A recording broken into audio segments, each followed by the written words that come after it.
بسم اللہ الرحمن الرحیم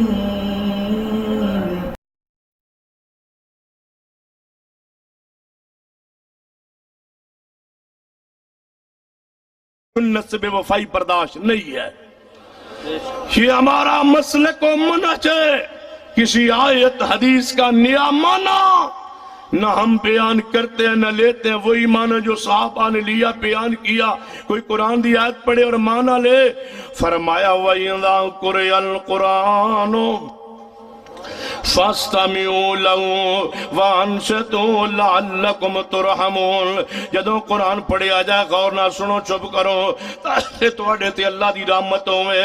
جیڑا قرآن دی آیت پڑھے اور کہے اس تو مراد امام کے پیچھے فاتحہ نہیں پڑھنی چاہیے. ہم یہی کہیں گے اس آیت کا معنی مصطفیٰ زیادہ جانتے تھے یا تم زیادہ جانتے ہو؟ جن پر یہ آیت نازل ہوئی وہ معنی جانتے تھے یا تم جانتے ہو؟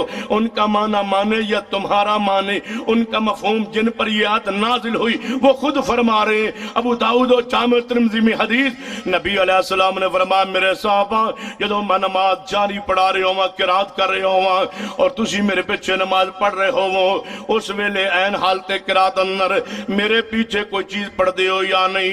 صحابہ خاموش نے.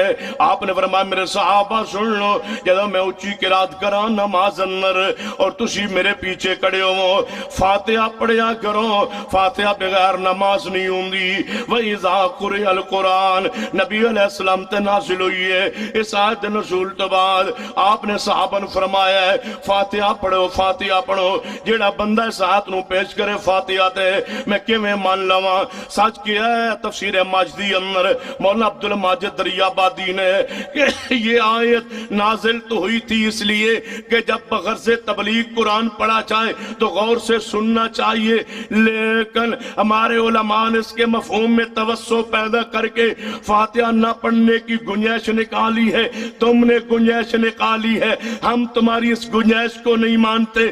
گنجائش کو بند کر دیا نبی پاک نے جب یہ فرما دیا لا صلاۃ لمن لم یقرأ بفاتحۃ الکتاب. جو فاتحہ نہ پڑھے اس کی نماز نہیں. پیغمبر جب فرما دیا کتاب القرآن بیکی اندر آپ کی حدیث پاک لا صلاۃ لمن لم یقرأ بفاتحۃ الکتاب خلف الامام جو امام کے پیچھے فاتحہ نہ پڑھے اس کی نماز نہیں. جب نبی علیہ السلام نے فرما دیا کہ جا سیدنا ابو ہریرہ فرماتے ہیں صحیح مسلم میں جو نماز میں فاتحہ نہ پڑھے اس کی نماز مردہ مردہ مردہ. پوچھا گیا ابو ہریرہ سے انا نقول وراء الامام جب ہم امام کے پیچھے ہوں فرمایا اقرأ بہا فی نفسک آہستہ دل میں پڑھو. یہ آیت صحابہ کے ذہن میں ہے. یہ آیت صحابہ کے حافظہ میں ہے. یہ آیت صحابہ کے عمل میں ہے. یہ آیت صحابہ کے دل و دماغ پہ نقش ہے. لیکن صحابہ نے کیوں فرمایا فاتحہ پڑھو؟ سیدنا عمر فاروق نے کیوں فرمایا جب میں امام ہوتا ہوں تم میرے مقتدی ہوتے ہو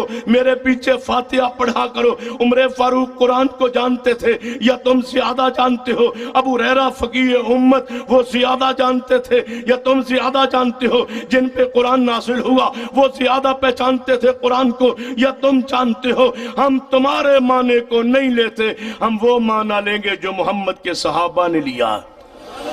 فاتحہ بغیر نماز ہوتی نہیں. جتنا اجتماع اتنی آواز آوے پورا ڈیرہ غازی خان گونج اٹھے فاتحہ بغیر نماز اجے بھی اتنی آواز نہیں ہے جنی تواڈی آواز آنی چاہیے. ذرا بلند آواز نال فاتحہ بغیر او نماز نہیں. جے دے وچ فاتحہ نہیں او نماز ہی نہیں. جے دے وچ چار بندے موجود ہوں ایک ان میں دولہا ہو جا رہا ہو تو کیا کہتے ہیں یہ بارات جا رہی ہے. لاکھ بندہ ہو اس میں دولہا نہ ہو تو اس کو اجتماع تو کہتے ہیں بارات نہیں کہتے. جیسا دولہا نہ ہو لاکھ کا اجتماع ہو اس کو بارات نہیں کہا جاتا. جو آدمی نماز پڑھے اس میں فاتحہ نہ پڑھے اس نماز کو نماز نہیں کہا جاتا. وہ ورزش تو ہوگی اٹھنا بیٹھنا تو ہوگا اونچا نیچے جانا تو ہوگا. وہ اٹھک بیٹھک ہو سکتی ہے نماز نہیں ہو سکتی. نماز بند فاتحہ کے ساتھ ہے. وہ جنازہ ہو وہ نماز قصوف ہو خسوف ہو وہ چاند گرہن کی نماز ہو سورج گرہن کی نماز ہو وہ عید کی نماز ہو وہ نماز سری ہو یا جاری ہو جنازہ ہو عید ہو سنت ہو نفل ہو تراویح ہو کوئی نماز ہو نماز اس وقت بنتی ہے جب اس میں سورہ فاتحہ ہو.